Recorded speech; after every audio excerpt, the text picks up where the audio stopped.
So this is going to be another movie review. This one's called Velocity 1994. I'm giving this 2 out of 5 stars. I dislike this movie.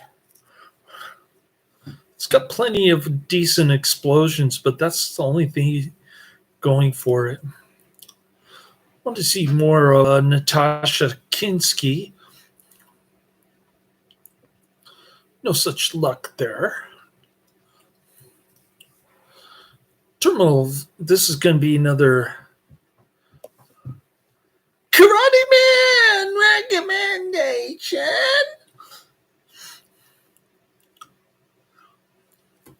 It gets a rating on IMDb 5.5 out of 10. Terminal Velocity is a 1994 U.S. action film directed by Deran Serafian, written by David Twohy, and starring Charlie Sheen, Nastassja Kinski, James Gandolfini, and Christopher McDonald. It follows daredevil skydiver Sheen, who is caught up in a criminal plot by Russian mobsters Gandolfini and McDonald. I guess Gandolfini is the guy from Sopranos, forcing him to team up with a freelance secret agent, Nastassja Kinski, in order to survive. It was one of 2 skydiving themed action films released in the fourth quarter of 1994, the other being Paramount Pictures' Drop Zone, and it received mostly negative reviews from critics. Gee, I wonder why. It must be a racist plot or some kind of terrible thing that Hollywood, these critics did to Karate Man's movie. About to leave the country. This movie did not age well, by the way, because it presumes that former KGB turned Russian mafia are stealing a bunch of gold, and somehow that's going to ignite a Cold War between Russia and the United States. I don't understand the connection there. I had a difficult time. There was a big plot hole in this one. About to leave the country, a young Russian woman is ambushed in her Tuscan apartment after calling her contact about a Boeing 747 she witnessed landing in the desert. The lead assistant care tortures her for information about her roommate before drowning her in an aquarium. Former Olympic gymnast turned daredevil skydiver Richard Ditch Brody participates in an illegal base jump off a skyscraper despite his jump school being under tight scrutiny by the FAA. Upon returning to school, he's approached by a beautiful but nervous woman named Chris Morrow, Nastassja Kinski, who insists on performing a static jump from cruising altitude immediately. Playing along due to her flirtatious attitude, Ditch agrees to take her himself. During the flight, Chris briefly spots another aircraft below. When Ditch checks to see if his pilot has noticed it, Chris cuts ties with Ditch and she jumps on her own, or at least so it seems. Ditch spots Chris tumbling uncontrollably below him and is unable to save her before she hits the ground at terminal velocity, or at least so it seemed.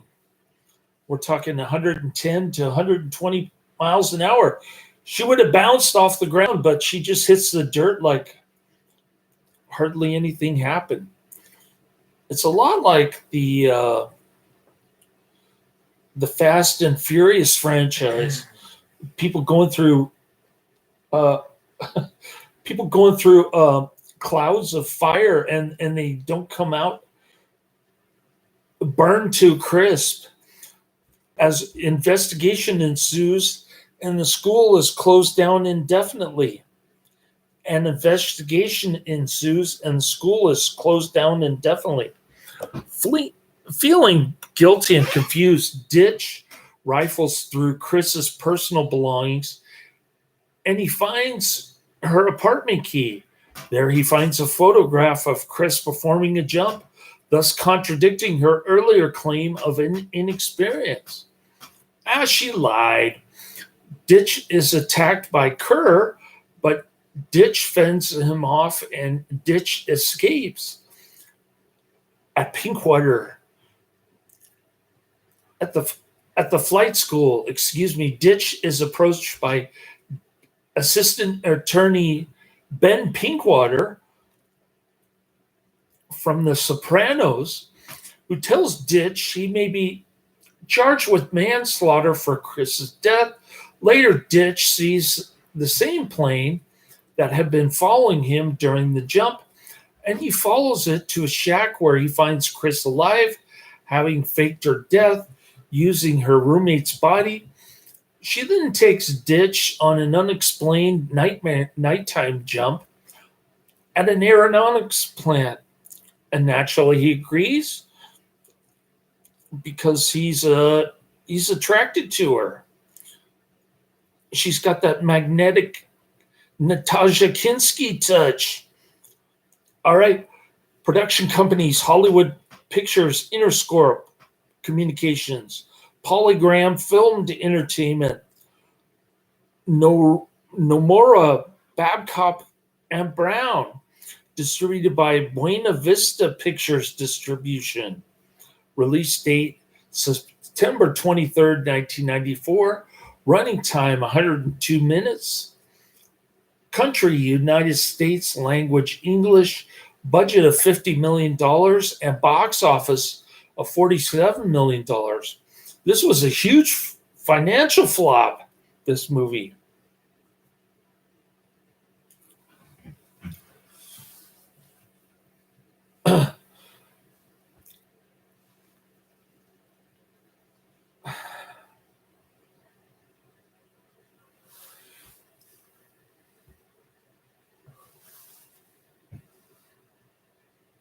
All right, so where was I?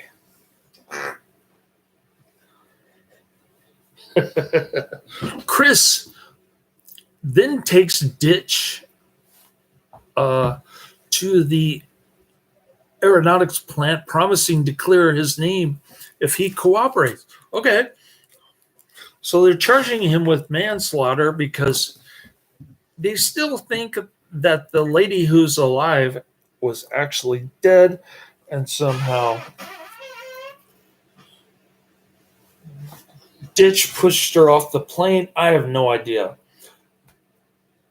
I guess the pretend district attorney guy from The Sopranos is investigating a homicide, but not really. All right. What kind of plot twists here? None of which make any sense. Chris has Ditch infiltrate the plant via a smokestack. And Ditch disables the security system before stealing a hidden optical disc. Kerr and his men arrive, forcing Ditch to flee from gunfire back to his school. Wanting his name cleared, he arranges a meeting with Chris and Pinkwater at a scrapyard. But upon arriving, Pinkwater kills Chris's partner, Lex, revealing himself to be a cohort of Kerr's. A firefight ensues, and Chris and Ditch escape using a makeshift rocket car. That was the highlight of the movie right there. Unintentional humor with their faces being with their facial expressions as they're traveling 300 miles an hour, taking shelter in the desert. Chris reveals that her real name is Krista Moldova and that she and her pursuers are former KGB operatives left unemployed due to the collapse of the Soviet Union. So what did Putin do? He became president. What did these guys do? They became the Russian mafia. Pinkwater and his men have fallen in with the Russian mob, and they have hijacked a shipment of gold bullion intended for the Moscow Reserve. I didn't know that the Russians use gold as a reserve for their currency. This is all news to me.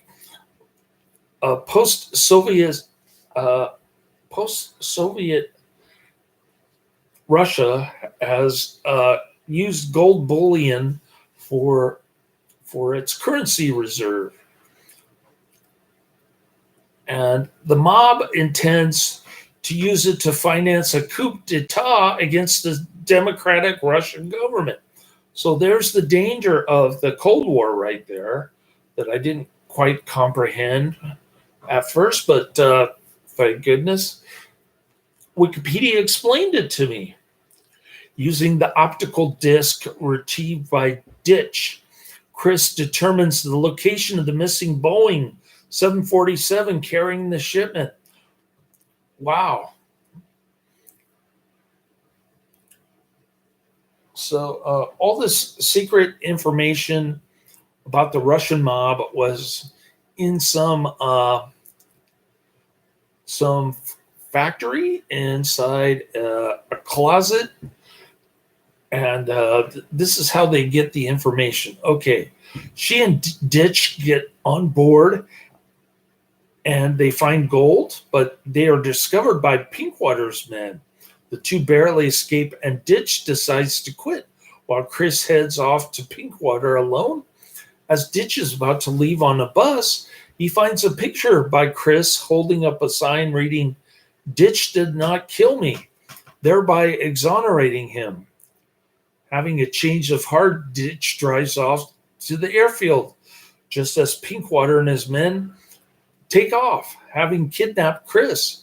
Posing as an FAA agent, Ditch convinces a biplane stunt pilot to fly him up and onto the 747. Ditch gets on board just as Chris is stuffed in the trunk of Kerr's sports car to be killed. Ditch and Kerr get into a fight, driving the car off the cargo hold and plummeting toward the ground below. Ditch manages to force Kerr off by sending him falling several thousands of feet to his death, and Ditch gets Chris out of the trunk before it hits the ground. The two land in a nearby wind farm, just missing the blades of the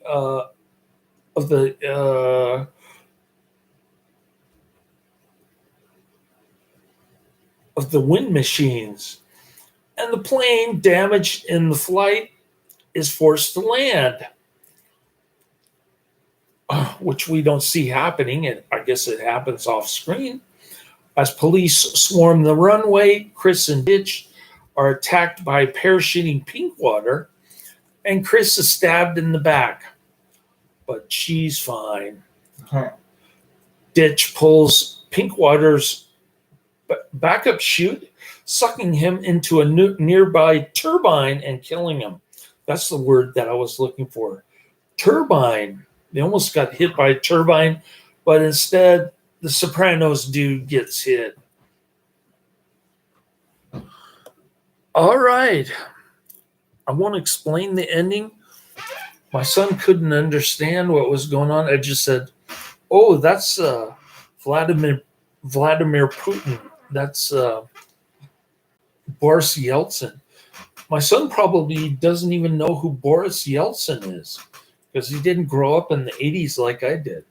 All right, based on David Twohy's original spec script, which sold to Hollywood Pictures for over $500,000. Kevin Reynolds and Tom Cruise were initially slated as director and star, but commitments prevented this.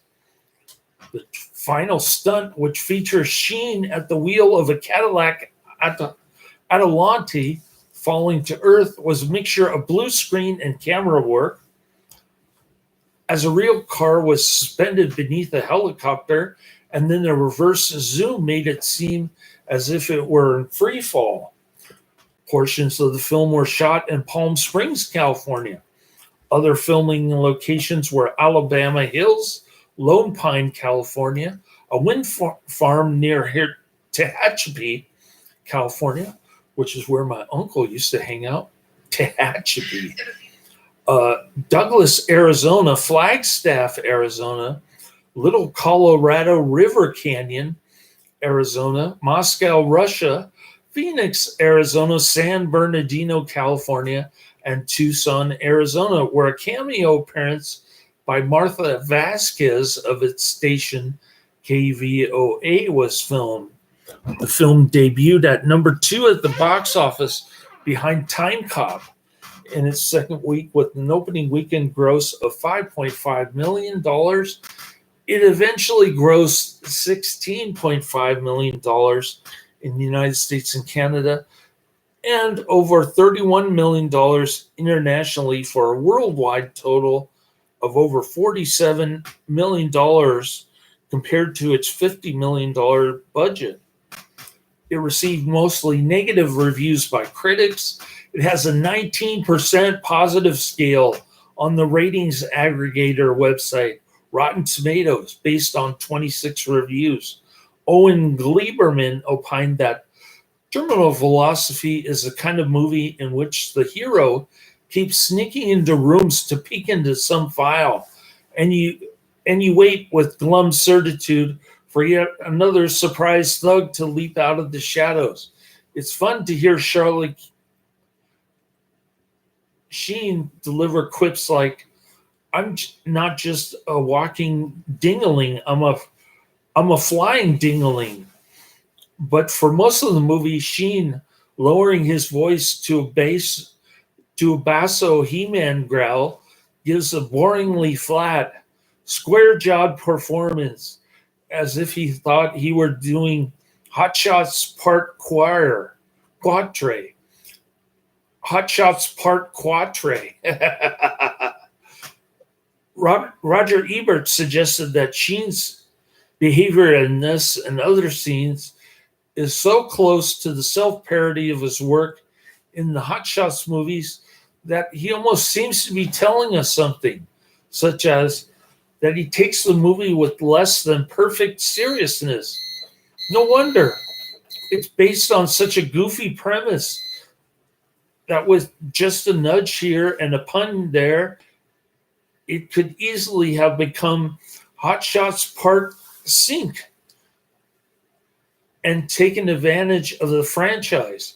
It's not so much that Sheen can keep a straight face in any situation as that he always seems to be testing himself with the situation he gets himself into.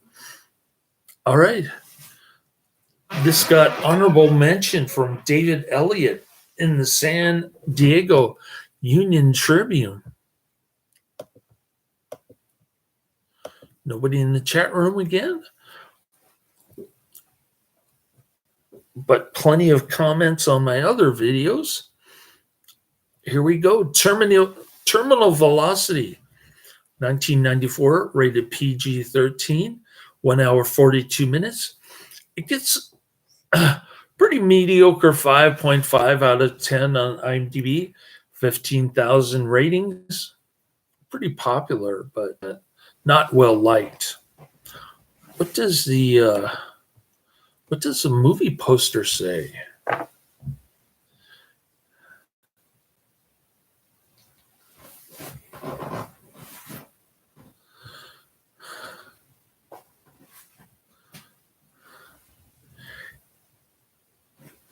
It's not the fall that kills you. That's what the movie poster says. Not a great looking movie poster, in my opinion. A maverick skydiver and a former KGB agent team up to stop the Russian mafia from stealing gold and overthrowing the Boris Yeltsin government in Russia. More like this drop zone, the chase, Navy SEALs, and the arrival. The news anchor that reports on the arrest of Ditch Brody in downtown Phoenix is Martha Vasquez. She was at the time, for many years, a news anchor at KVOA News 4 Tucson before resigning in 2012. In the several scenes where reserve parachutes are used, once they are inflated, a pilot chute can be seen trailing behind and attached to the top skin. Real reserve parachutes do not have pilot chutes attached to them. The pilot chutes and deployment bags are designed to automatically disconnect after the parachute inflates. Quotes from Chris Morrow. Komitet Gosodor Nefini Bezo Pastonoti. Richard Ditch Brody says, excuse me? Chris Morrow says, KGB for short. Richard Ditch Brody says, oh, come on. It's the used to KGB. The song listing at the end credits is missing for one track. Sting's this cowboy song, which actually plays through the credits. Whoops.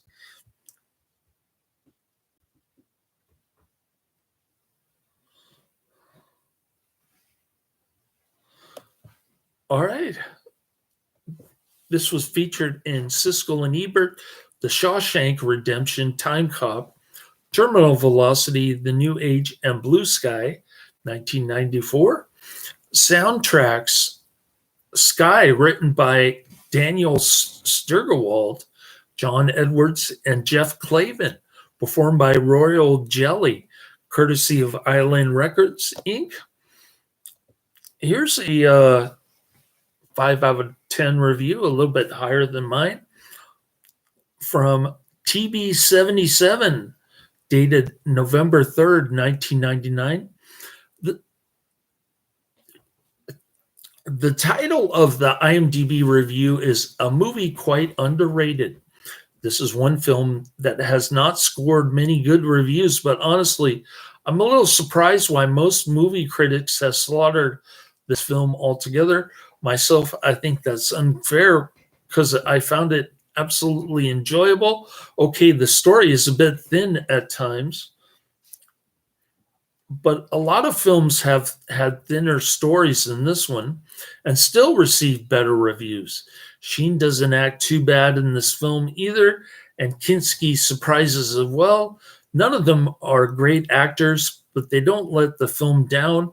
In general, a fair action movie with some very spectacular skydiving scenes. Not bad at all. All right. So there you have it. Terminal Velocity.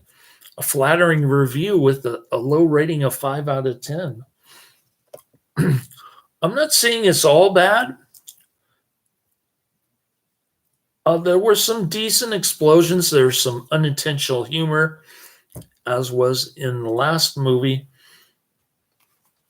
But I thought the plot was absolutely ridiculous. And it did not age well, this one. So that's the end of my review. Laters.